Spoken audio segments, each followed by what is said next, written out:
اے میرے عزیز آج تمہارے امتحان کا وقت ہے، آج تم اپنے آرام کی فکر کرتے ہو یا ناموں سے رسالت کی حفاظت کے لیے اپنی جان فدا کرنے کو فخر محسوس کرتے ہو؟ امام اہل سنت فاضل بریلوی رحمت اللہ تعالی علیہ نے عشق رسالت کا وہ درس ہمیں دیا ہے۔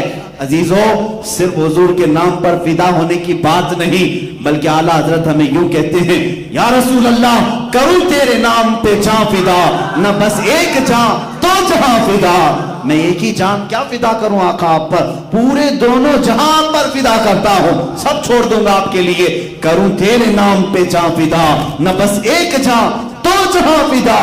ارے دو جہاں سے بھی نہیں جی بھرا، کروں کیا کروڑوں جہاں نہیں، آقا اگر میرے پاس کروڑوں جہاں ہوتے، ہر جہاں میں صرف آپ کے نام پر فدا کرتا۔ اور علامہ جامی کہتے ہیں، فدائے نقش نالینت کنم جاں یا رسول اللہ، لوگ کہتے ہیں آقا آپ کے نام پر میری جان حاضر ہے، آپ کے جسم پاک کی حفاظت کے لیے میری جان حاضر ہے، مگر ملا عبد الرحمن جامی جیسا ایک ایسا عاشق ہے جو فارسی میں پکار کر یوں کہتا، آقا آپ کے نالین پاک کے نقش پر میری جان حاضر ہے، صرف اس کی حفاظت کے لیے بھی میں اپنی جان قربان کرتا ہوں۔ میرے عزیزو، یہ جو جہاد کا لفظ ہے جس کو تمہاری زبانوں پر لانے سے تم بھی کتراتے ہو، ڈرتے ہو، علماء سے بھی میں کہتا ہوں اس سے کوئی تمہیں کترانے کی ضرورت نہیں، میں ثابت کر کے بتاؤں گا۔ اگر تم کہتے ہو جہاد کا لفظ اپنی زبان پر لانا غلط ہے، ٹیررزم ہے، دہشت گردی ہے، تو پھر کوئی بھی ملک دنیا میں دہشت گردی سے بچا نہیں ہے، ہر کوئی اپنا ڈیفنس کر رہا ہے، ہر ملک اپنا ڈیفنس کر رہا ہے، تو سب کیا آتنکواد ہو گئے؟ اپنے ملک کی سرحدوں کی حفاظت کرنا یہ جہاد ہے، یہ اسلامی جہاد۔ جہاد کی تعلیمات اگر میں آپ کو بتاؤں، آج کے زمانے میں جو جنگیں ہوتی ہیں ان میں کہیں آپ کو نہیں ملے گا۔ بتاؤ سپر پاور امریکہ جب کسی سے ٹکراتا ہے تو کیا جنگی اصول پر جنگ ہوتی ہے؟ جس ملک پر یہ بمباری کرتا ہے سب کا سب تباہ کرتا ہے۔ ناگاساکی، ہیروشیما آج تک 70 سالوں سے زمین سے سبزے نہیں اگا پا رہے، پیدا ہونے والے بچے لنگڑے پیدا ہوتے ہیں۔ جو نیوکلیئر وہاں پر دھماکے ہوئے تھے 70 سال گزر گئے، لیکن آج تک اس کے ذرات کا اثر باقی ہے۔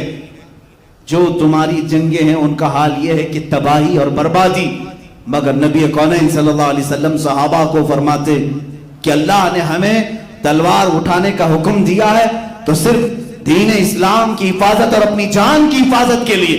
اگر تمہارا دشمن کے ساتھ مقابلہ ہو جائے تو حضور فرماتے ہیں ان اصولوں کا خیال کرنا، کبھی کسی بوڑھے پر ہاتھ نہ اٹھانا، کبھی کسی عورت کو نہ چھونا، بیٹھے ہوئے بچوں کو نہ پکڑنا، وہاں کے درختوں کو نہ توڑنا، کہیں کے پتے نہیں اکھاڑنا، وہاں کی زمینوں کو برباد نہ کرنا، وہاں موجود عبادت خانوں پر حملہ نہ کرنا۔ یہ میرے آقا کی تعلیمات ہے۔ کس کو؟ وہ مجاہدین صحابہ کو کہتے تھے کوئی عورت اگر جنگ کے دوران نظر آ جائے اس سے چھیڑ چھاڑ نہیں، جنگ ان سے نہیں ہوگی، بچے آ جائیں ان سے تعرض کر لیا جائے، بوڑھے آ جائیں تلوار نہ اٹھایا جائے، جو خالی اپنے گھروں کے پاس بیٹھے ہیں ان کو قیدی نہ بنایا جائے، وہاں جو بھی لوگ عبادت کر رہے ہیں جس مذہب پر، ان کے مذہب خانے پر حملہ نہیں ہوگا، توڑا نہیں جائے گا، وہاں اگر درخت ہیں پتے نہیں توڑو گے، وہاں برباد نہیں کرو گے، پھر جنگ کس سے ہوگی؟ میرے آقا نے فرمایا جس نے تمہارے خلاف تلوار اٹھائی اس کے خلاف جہاد ہوگا۔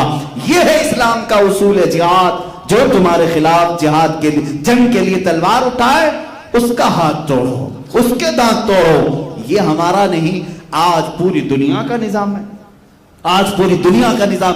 پوری جنگوں کا آپ کو میں اگر اسباب ہی بتا دوں، جنگ بدر کیوں ہوئی، وجہ کیا تھی؟ جنگ احد کیوں ہوئی، وجہ کیا تھی؟ جنگ خندق کیوں ہوئی، وجہ کیا تھی؟ حنین کیوں ہوئی، موتا کیوں ہوئی، تبوک کیوں ہوئی؟ سب میں وجہ یہی رہی، سب میں وجہ یہی۔ مشرکین مکہ جماعتیں بنا رہے ہیں اور میٹنگیں کر رہے ہیں، بعض میں تو حضور کو پہلے سے خبر ہو گئی آقا وہ آپ کے خلاف جنگ کی تیاریاں کر رہے ہیں، تب حضور نے بھی اپنے ساتھیوں کو جمع کیا۔ جب خبر آئی حضور نے تیاری کا اعلان کیا۔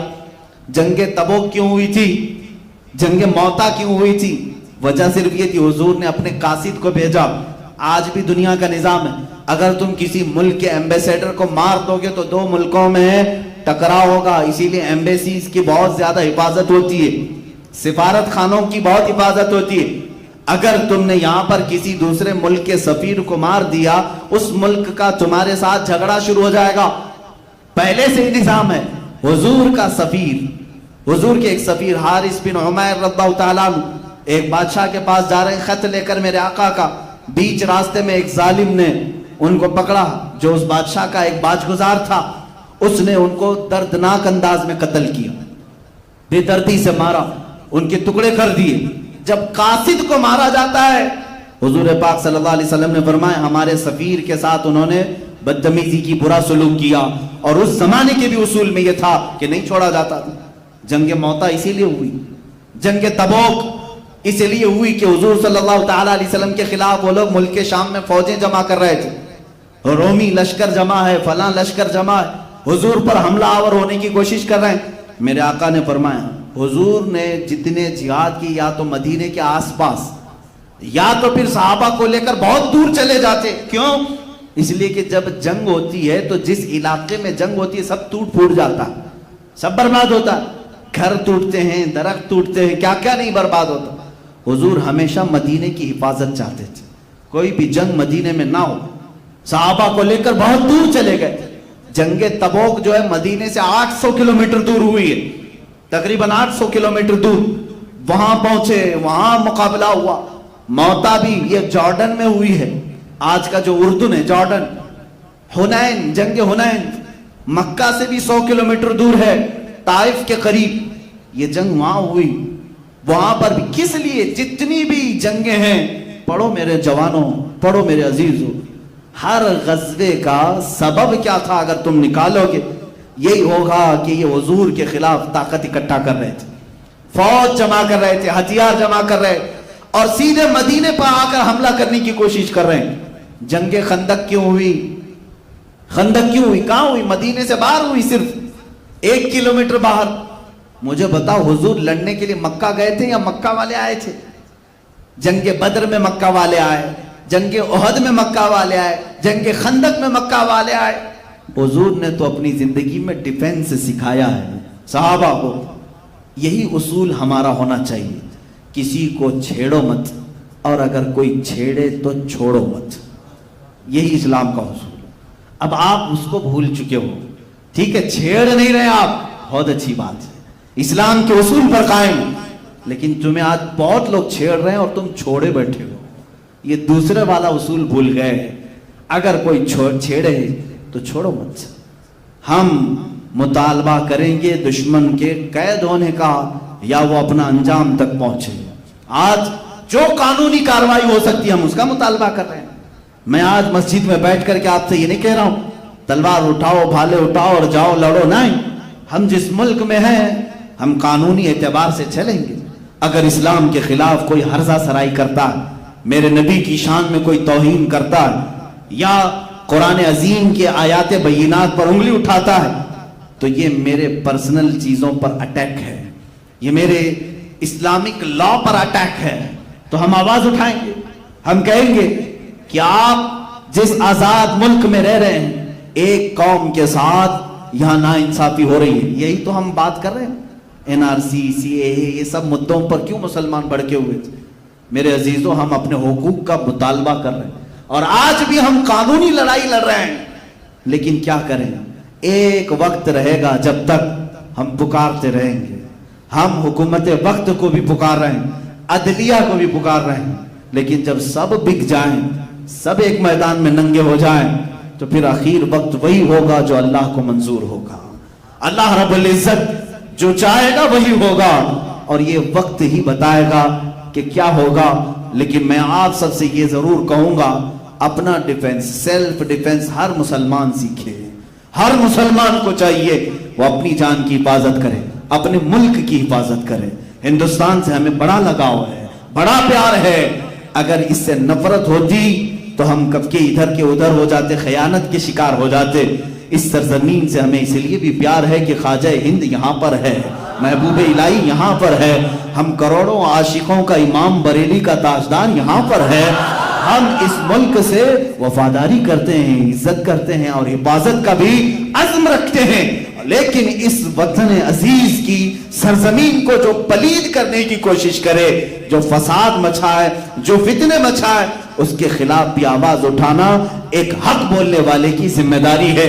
ابھی آپ کی مرضی ہے اور علماء کی مرضی ہے، آپ جابر و ظالم حکومتوں کے خلاف آواز اٹھاتے ہو تو دنیا تمہیں حسینی کردار میں لکھے گی، اور چپ رہ کر کے خاموشی سے سہتے ہوئے جاؤ گے تو حسین اعظم نے کہا ہے میرے نزدیک ظلم صرف ظالم کا نہیں بلکہ جو ظلم کو سہ کر خاموش بیٹھتا ہے وہ بھی اپنے وقت کا ظالم ہے، اس لیے کہ اس نے اپنی پوری نسل کو ظالم بزدل بنا دیا، اپنی پوری نسل کو بزدل بنا دیا۔ میری باتیں سخت ہوں گی لیکن آج میں جو کچھ بھی کہہ رہا ہوں ان الفاظ کا میں تنہا ذمہ دار ہوں۔ میں بار بار کہتا ہوں میرا مجمع ذمہ دار نہیں ہے، اگر آپ کو ڈر لگ رہا ہے تو آپ اٹھ کر جا سکتے ہیں اور کیمرے والے سے بھی کہیں کسی کی تصویر اس میں نہ لیں، بعد میں وہ کہہ سکیں حضرت وہ بیان میں نہیں تھا، آپ بول سکتے ہیں۔ میں اپنی ذمہ داری اپنے اوپر لے رہا ہوں، اس لیے کہ جو زمانے کے تقاضے ہیں اس کو اگر امت کے سامنے اگر آج ہم نہ بولیں تو پھر جب زبانیں چپ ہو جائیں گی ہمارے صرف اعضاء کاٹے جائیں گے۔ آج دیکھ نہیں رہا، یہی لفظ کی وجہ سے میں حدیث پڑھ کر کے اپنی گفتگو کو آخر سمیٹتا ہوں۔ حضور پاک صلی اللہ علیہ وسلم کے سارے غزوات، سارے جہاد اور ساری جنگوں کی تفصیلات بیان کرنا یہ مختصر وقت میں ممکن نہیں، لیکن اللہ رب العزت نے صحابہ کی جو مدد کی اور ان کو فتح عظیم سے نوازا، وجہ کیا تھی؟ حضور فرماتے ہیں جب تک تم جہاد کے ساتھ قائم رہو گے اللہ تمہاری مدد کرے گا۔ اذا ترکتم الجہاد، جب تم جہاد کو ترک کر چکے، حضور فرماتے ہیں اللہ تم پر ذلت مقرر کرے گا، تم ذلیل ہو کر زندگی گزارو۔ یہ پوری حدیث ہے، حدیث میں آپ کو اگر سخت لگ رہا ہو تو ذلت کی زندگی گزارو۔ سیلف ڈیفنس کا نام ہے، اپنے حقوق مانگنا بھول گئے۔ اور سب سے افضل جہاد کیا ہے جانتے ہو؟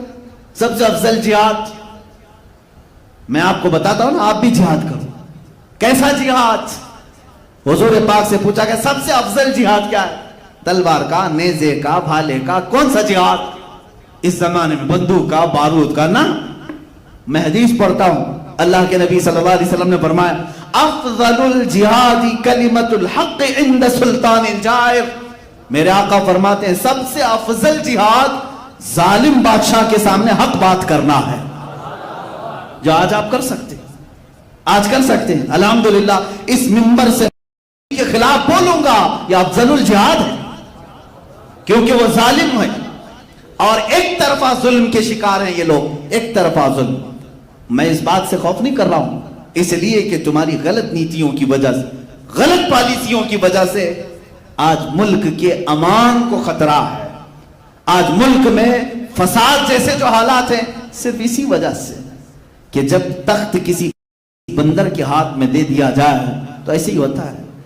ہمارے ہاں کہتے ہیں نا کوے کو بڑا پن دیا تو آگے کا آپ سمجھتے ہیں، وہ ساری چیزیں یہی کرتا ہے۔ اور کسی بندر کے ہاتھ میں اگر لڈو آپ پکڑا جائیں، اسے معلوم نہیں لڈو کھاتے کیسے ہیں، گھمائے گا گھمائے گا گھمائے گا، پوری بوندی جھڑ جائے گی، ہاتھ میں کچھ نہیں رہے گا۔ یہ پچھلے 6 سال سے گھما رہا ہے لڈو کو اور سب جھڑ چکا، تقریباً بینکیں کرپٹ ہو گئی، کمپنیاں بک گئی۔ دیکھ نہیں رہے آپ لڈو کو کیسے گھما رہے ہیں؟ اور اس وقت تک گھمائے گا جب پورا لڈو ختم ہو جائے گا۔ برا لگ رہا ہے آپ کو؟ عزیزہ نگرانی، یہ افضل الجہاد ہے۔ میں جب تک میری طاقت ہے اللہ کے حبیب صلی اللہ علیہ وسلم کی اس حدیث پر عمل کروں گا۔ حضور نے فرمایا من رأى منکم منکرا فلیغیرہ بیدہ ومن لم یستطع فبلسانہ ومن لم یستطع فبقلبہ وذلک اضعف الایمان۔ حضور فرماتے ہیں جب تم میں سے کوئی برائی کو دیکھے ہاتھ سے روکے، اگر ہاتھ سے روکنے کی طاقت نہیں ہے زبان سے بولے، اور زبان سے بھی بولنے کی طاقت نہیں ہے تو دل میں برا جانے۔ اور حضور فرماتی ہے یہ ایمان کا سب سے آخری حصہ ہے، سب سے کمزور حصہ ہے۔ مسلمانوں تم فیصلہ کرو کمزور ایمان پر۔ الحمدللہ مجھے اتنا تو ہے کہ میں بیچ والے میں ہوں، ہاتھ سے آج نہیں روک سکتے، زبان سے تو ہم بول رہے ہیں۔ ہم اپنی زبان کا استعمال برائیوں کے خلاف اس لیے کر رہے ہیں، حدیث رسول میں ہے جب برائی دیکھو تو زبان سے روکو. تمہیں اللہ نے اگر زبان دیا ہے تو بولو اور اپنے حقوق کا مطالبہ کرو. یہی ایک بات ہے میرے آقا صلی اللہ تعالی علیہ وسلم کی اس عظیم 10 سالہ زندگی سے جو ہمیں سبق ملتا ہے وہ یہی ہے، کسی کو نہ چھیڑو. اسلام امن و امان چاہتا ہے، فساد نہیں چاہتا، فتنہ نہیں چاہتا. لیکن جب کوئی تم پر مسلط ہو جائے تب پھر آپ کو کہا جائے گا مت چھوڑو. آخری یہ باتیں ہیں. اسلام امن کب چاہتا ہے؟ دیکھیں حضور کے اوپر وہ لوگ حملہ آور ہوئے، جہاد میں کئی لوگوں نے قتل و قتال کیا، حضور پاک صلی اللہ علیہ وسلم ڈٹے رہے صحابہ کے ساتھ. لیکن 6 ہجری کے بعد، 6 سال کے بعد حضور مکہ واپس آئے. مکہ واپس آئے 1 سال پہلے 7ویں ہجری میں، 7ویں ہجری 6ٹھی ہجری میں حضور 1400 صحابہ کے ساتھ عمرہ کرنے آ رہے ہیں. مکہ والے عمرہ کرنے نہیں دیے، کہا احرام کھولو واپس جاؤ مدینے. حضور نے صلح کر لی، واپس بھی چلے گئے، ان کے ساتھ ایگریمنٹ بھی کر لیا، ٹھیک ہے سب صلح ہو گئی. 1 سال کے بعد مکہ والوں نے صلح توڑ دی. حضور واپس آئے 10,000 کا لشکر لے کر. مکہ میں جب آئے تو مکہ والوں کے حالات خراب ہو چکے تھے. حضور اس شان سے مکہ میں داخل ہوئے کہ تلوار اٹھانی بھی نہیں پڑی، قتل و قتال نہیں ہوا. مکہ مکرمہ میں اس شان سے داخل ہوئے کہ سارے ادھر کے ادھر بھاگ رہے تھے، کوئی اپنی جان بچا کر کے، کیونکہ پرانے پاپ آج دھوئے جائیں گے، آج سب مجرم لائے جائیں گے. لیکن میرے آقا کی رحمت دیکھیں، اس دن صحابہ نعرہ لگا رہے تھے الیوم یوم الملحمہ، الیوم یوم الملحمہ. صحابہ یہ کہہ رہے تھے آج تو گوشت کاٹنے کا دن ہے، گوشت کاٹنے کا دن ہے، ٹکڑے ٹکڑے ہوں گے آج. کیونکہ یہ صحابہ بدر، احد، خندق سب میں جو آئے تھے سب کو پہچانتے تھے. مکہ میں جنہوں نے گھر لوٹا تھا ان کو بھی جانتے تھے. صحابہ جب یہ نعرہ لگانے لگے میرے آقا نے ان کے نعرے کو بدل دیا، کہا الیوم یوم الرحمہ، الیوم یوم الرحمہ. آج کا دن رحم کرنے والا دن ہے، آج کا دن رحم کرنے والا ہے. یہ ہے اسلام امن کی بات کرتا ہے. اس امن کی تلوار تم نے اٹھایا حضور کے خلاف، صحابہ کو تم نے مارا، لیکن وہ رسول جب غالب آ گئے اس شہر میں چاہیے تو تھا کہ چن چن کے بدلہ لیا جاتا. لیکن حضور اعلان کیا کر رہے ہیں؟ 7 سال تک جو حضور کی ہر جنگ میں مقابل میں آئے ابو سفیان ہر جنگ میں حضور کے خلاف، لیکن اس دن حضور اعلان کر رہے ہیں ابو سفیان کو بھی امان ہے اور جو ابو سفیان کے گھر میں جا کر پناہ لے اسے بھی امان ہے. حضور نے یہ تک اعلان کیا. جب ابو سفیان نے یہ دیکھا میری عزت اتنی بڑی، 7 سال تک ہر جنگ میں ان کے خلاف تھا، آج معاف بھی کیا اور جو میرے گھر آئے اسے بھی معاف کر رہے ہیں، سیدھے دربار رسول میں حاضر ہو کر کلمہ طیبہ پڑھا، حضور کی غلامی میں داخل ہوئے. حضور پاک صلی اللہ تعالی علیہ وسلم نے بے شمار لوگوں کو آزاد کیا، بلکہ پورے مکہ والے اس دن پکڑ کر کے لائے گئے تھے، جو جو قتل و قتال میں تھے پکڑ کے باندھ کے لائے تھے. صحابہ کی تلواریں ان کی گردنوں پر لٹک رہی تھی. حضور نے ان سے پوچھا اے مکہ والوں کیا خیال ہے تمہارا میرے بارے میں، کیا خیال ہے؟ مکہ والوں نے کہا آپ کریم ابن کریم ہیں، آپ بھی کریم ہیں، آپ کے والد بھی کریم ہیں. حضور نے کیا فرمایا؟ اذهبوا فانتم الطلقاء، جاؤ آج کے دن تم آزاد ہو. جب یوسف علیہ السلام نے اپنے کنویں میں ڈالے جانے والے بھائیوں کو معاف کیا تو اللہ کا حبیب اپنی امت کو بھی معاف کرتا ہے. حضور نے اپنے غلاموں کو معاف کیا، اس میں اکثر و بیشتر اسلام میں آئے. اب اس کے بعد امن کب قائم ہوتا ہے؟ ایسے قائم ہوتا ہے. حضور پاک صلی اللہ علیہ وسلم نے مکہ جب فتح ہوا پہلی اذان کے لیے خانہ کعبہ کی چھت پر بلال حبشی کو چڑھنے کا حکم دیا. یہ وہی غلام ہیں جن کو مکہ کی گلیوں میں رسی ڈال کر کھینچا جاتا تھا، ان کے جسم پر سل رکھی جاتی تھی. آج وہ بلال آئے ہیں، ارے سیدھے مکہ کی کسی گلی میں نہیں، اللہ کے گھر خانہ کعبہ کی چھت پر. جب انہیں حکم ہوا تو انہوں نے نہ ادھر دیکھا نہ ادھر دیکھا، اذان تو دیتے تھے، رسی پکڑ کر تیزی سے چڑھنے لگ گئے. حضور نے فرمایا بلال آج اذان وہاں سے دی جائے گی، یہ فتح کا اعلان تھا، وہاں سے اذان دو. حضرت بلال حبشی کعبے کی چھت پر کھڑے ہو کر کے اذان کے لیے آواز پکارنے لگے. اب انہیں ہوش آیا، اب انہیں خیال آیا، کہا میں شوق میں تو چھڑ گیا. حضور سے پوچھتے ہیں آقا جب تک میں اذان نیچے کھڑے ہو کر دیتا تھا میرا منہ تو کعبے کی طرف ہوتا تھا، اذان دینے کے وقت میں منہ کعبے کی طرف کرتا تھا، ہاتھ تو کعبہ میرے نیچے ہے، میں کعبے کے اوپر ہوں، منہ کس طرف کروں؟ میرے آقا نے فرمایا بلال مجھے دیکھ کر اذان دو، میری طرف دیکھو اور اذان دو۔ یہی تو ہمارے امام اہل سنت نے فرمایا ہے، حاجیو آؤ شہنشاہ کا روزہ دیکھو، کعبہ تو دیکھ چکے کعبے کا، ہند میں بے مثالی ہے وہ آستان،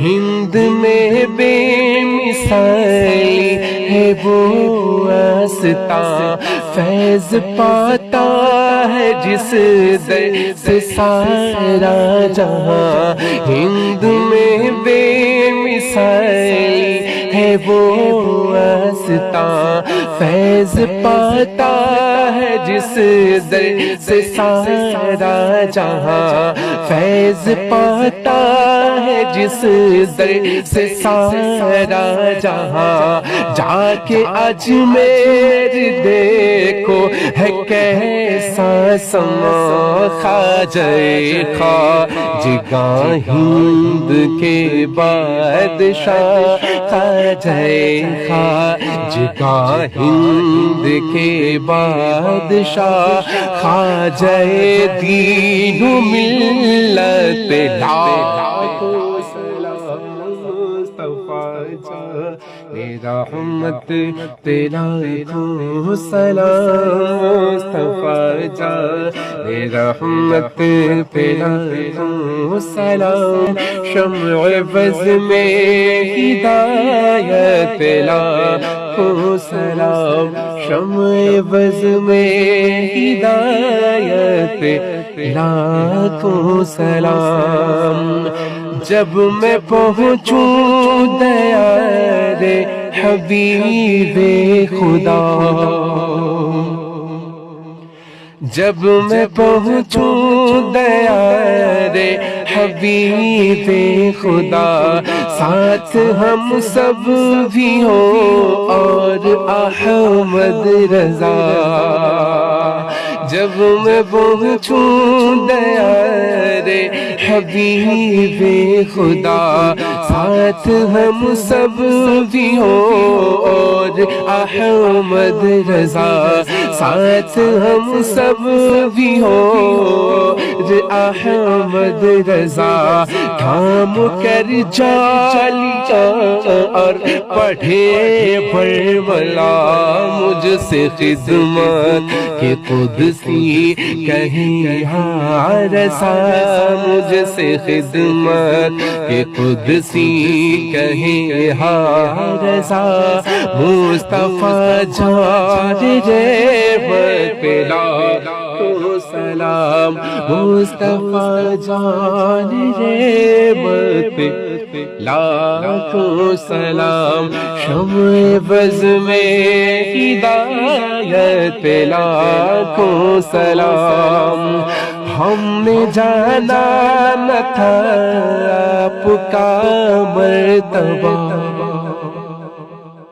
ہم نے جانا نہ تھا آپ کا مرتبہ، ایک ولی نے مگر ہم پہ احسان کیا، ایک ولی نے مگر ہم پہ احسان کیا، سرمہ عشق کی آنکھوں میں پہنا دیا، سرمہ عشق کی آنکھوں میں پہنا دیا، ڈال دی قلب میں عظمت مصطفیٰ، ڈال دی قلب میں عظمت مصطفیٰ، سیدی اعلی حضرت لاکھوں سلام، مصطفیٰ جان رحمت تیرا کو سلام مصطفیٰ جان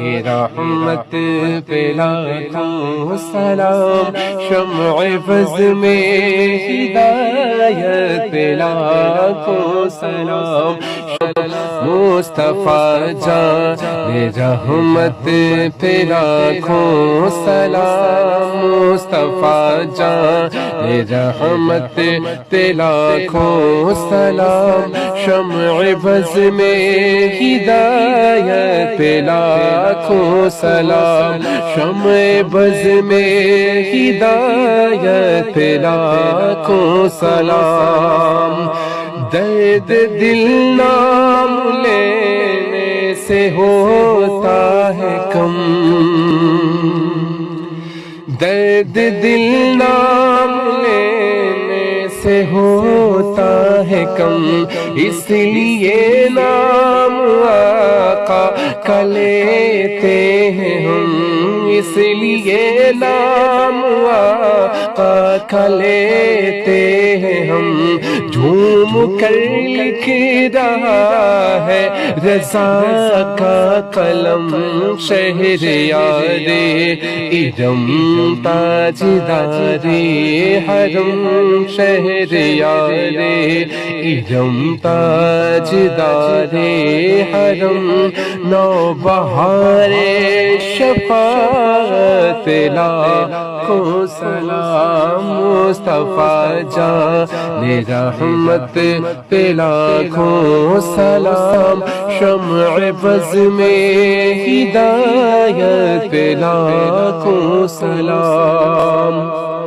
سب رسولوں میں افضل ہے آقا کی شان سب رسولوں میں افضل ہے آقا کی شان حق تعالیٰ نے ان پر اتارا قرآن حق تعالیٰ نے ان پر اتارا قرآن کھول دی سامنے پتھروں نے زبان دور و نزدیک کے سننے والے وہ کان دور و نزدیک کے سننے والے وہ کان کان لالے کرامت پہ لاکھوں سلام مصطفیٰ جان رحمت پہ لاکھوں سلام مصطفیٰ جان رحمت پہ لاکھوں سلام شمع بز میں ہدایت پہ لاکھوں سلام شمع بز میں ہدایت پہ لاکھوں سلام نور افشا ہوا جب وہ فتح کا چاند دیکھ لے آئے سب جوئے زیبا کا چاند نور افشا ہوا جب وہ فتح کا چاند دیکھ لے آئے سب جوئے زیبا کا چاند آسماں پر پڑا مند دنیا کا چاند آسماں پر پڑا مند دنیا کا چاند سہانی گھڑی چمک طیبہ کا چاند سہانی گھڑی چمک طیبہ کا چاند اس دل افروز ساعت پہ لاکھوں سلام مصطفیٰ جان رحمت پہ لاکھوں سلام مصطفیٰ جان رحمت پہ لاکھوں سلام شمع بز میں ہدایت پہ لاکھوں سلام شمع بز میں ہدایت پہ لاکھوں سلام جن کی ماں فاطمہ اور نانا رسول جن کی ماں فاطمہ اور نانا رسول، مرحبا مرحبا ابو آل رسول، مرحبا مرحبا ابو آل رسول، کتنی پاکیزہ ہے ان کے قدموں کی دھول، کتنی پاکیزہ ہے ان کے قدموں کی دھول، کتنے مہکے ہوئے ہیں مدینے کے پھول، کتنے مہکے ہوئے ہیں مدینے کے پھول، کربلا تیری قسمت پہ لاکھوں رحمت تیلا سلام مصطفیٰ جان، رحمت تیلا سلام، شمع وز میں ہدایت لاکھوں سلام، شمع وز میں ہدایت لاکھوں سلام، فضل ربی سے مردوں کو زندہ کیا، فضل ربی سے مردوں کو زندہ کیا، ایک عجوبہ زمانے کو دکھلا دیا، ایک عجوبہ زمانے کو دکھلا دیا، آج بھی لوگ کہتے ہیں صدمہ ہوا، آج بھی لوگ کہتے ہیں صدمہ ہوا، غوث اعظم امام کا بنو کا، غوث اعظم امام کا بنو کا، جلوہ شان قدرت لاکھوں سلام مصطفیٰ جان، رحمت تیرا لاکھوں سلام مصطفیٰ جان، رحمت تیرا لاکھوں سلام، شمع وز میں ہدایت لاکھوں سلام، شمع وز میں ہدایت لاکھوں سلام، ہند میں بے مثالی ہے وہ آستان،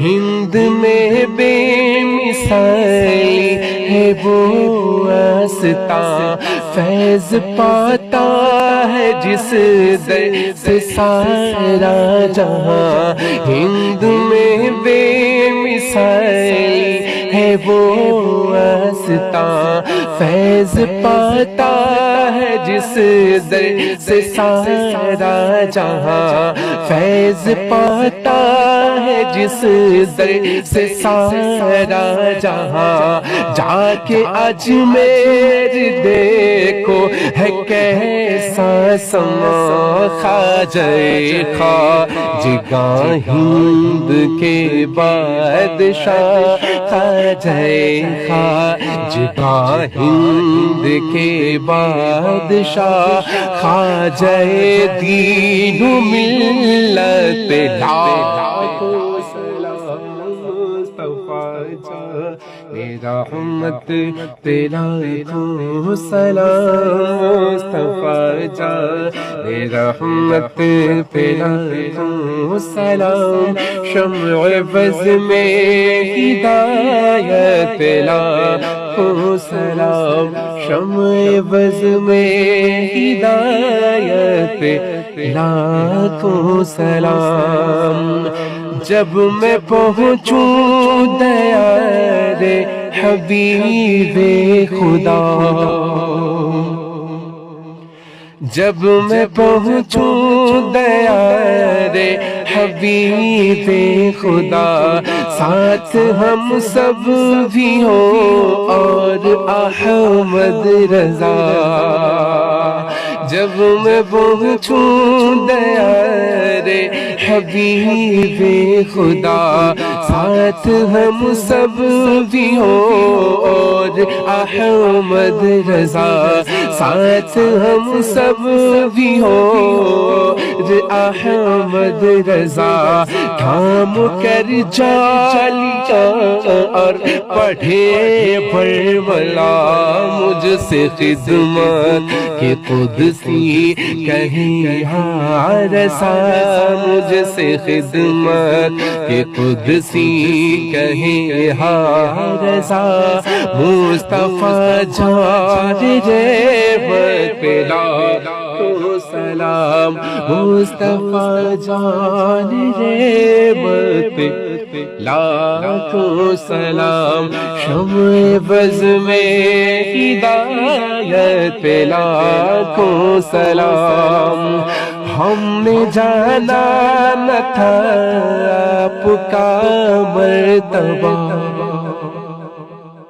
ہم نے جانا نہ تھا آپ کا مرتبہ ایک ولی نے مگر ہم پہ احسان کیا ایک ولی نے مگر ہم پہ احسان کیا سرمہ عشق آنکھوں میں پہنا دیا سرمہ عشق آنکھوں میں پہنا دیا ڈال دی قلب میں عظمت مصطفیٰ ڈال دی قلب میں عظمت مصطفیٰ سیدی اعلی حضرت لاکھوں سلام مصطفیٰ جان رحمت پہ لاکھوں سلام مصطفیٰ جان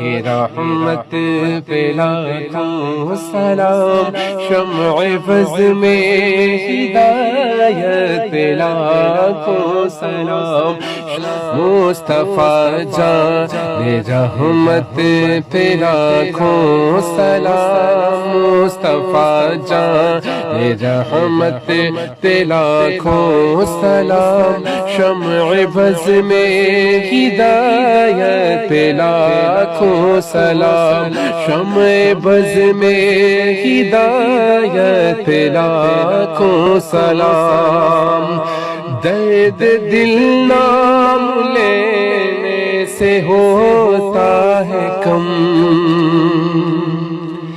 درد دل نام لینے سے ہوتا ہے کم اس لیے نام آقا کا لیتے ہیں ہم اس لیے نام آقا کا لیتے ہیں ہم جھوم کر لکھ رہا ہے رضا کا قلم شہریار ارم تاجدار حرم شہریار ارم تاجدار حرم نوبہار شفاعت لاکھوں سلام مصطفیٰ جان رحمت پہ لاکھوں سلام شمع بز میں ہدایت پہ لاکھوں سلام سب رسولوں میں افضل ہے آقا کی شان سب رسولوں میں افضل ہے آقا کی شان حق تعالیٰ نے ان پر اتارا قرآن حق تعالیٰ نے ان پر اتارا قرآن کھول دی سامنے پتھروں نے زبان دور و نزدیک کے سننے والے وہ کان دور و نزدیک کے سننے والے وہ کان کان لالے کرامت پہ لاکھوں سلام مصطفیٰ جان رحمت پہ لاکھوں سلام مصطفیٰ جان رحمت پہ لاکھوں سلام شمع فض میں ہدایت پہ لاکھوں سلام شمع فض میں ہدایت پہ لاکھوں سلام نور افشا ہوا جب وہ فتح کا چاند دیکھ لے آئے سب جو زیبا کا چاند نور افشا ہوا جب وہ فتح کا چاند دیکھ لے آئے سب جو زیبا کا چاند آسماں پر پڑا مند دنیا کا چاند آسماں پر پڑا مند دنیا کا چاند سہانی گھڑی چمک طیبہ کا چاند سہانی گھڑی چمک طیبہ کا چاند اس دل افروز ساتھ لاکھوں سلام مصطفیٰ جان رحمت پہ لاکھوں سلام مصطفیٰ جان رحمت پہ لاکھوں سلام شمع فض میں ہدایت پہ لاکھوں سلام شمع فض میں ہدایت پہ لاکھوں سلام جن کی ماں فاطمہ اور نانا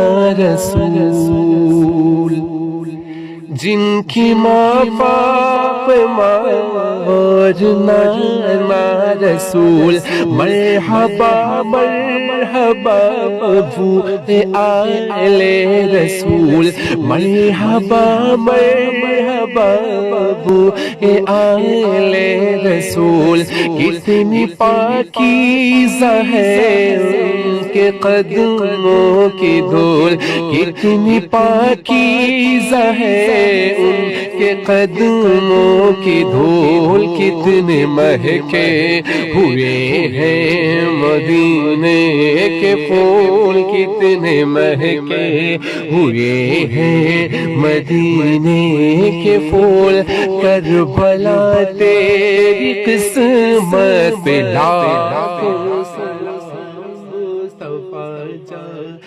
رحمت پہ لاکھوں سلام مصطفیٰ جان رحمت پہ لاکھوں سلام شمع فض میں ہدایت پہ لاکھوں سلام شمع فض میں ہدایت پہ لاکھوں سلام فضل ربی سے مردوں کو زندہ کیا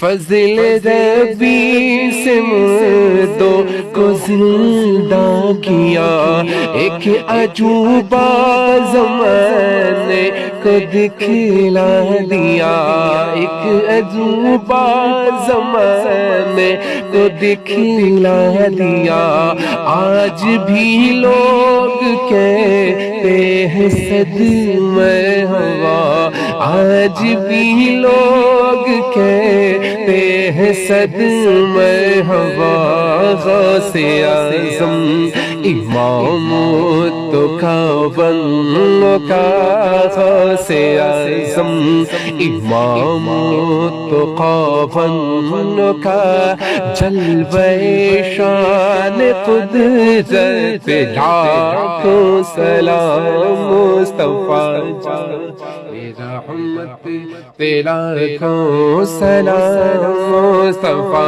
جان رحمت تیرا کو سلام شمع بز میں ہدایت تیرا کو سلام شمع بز میں ہدایت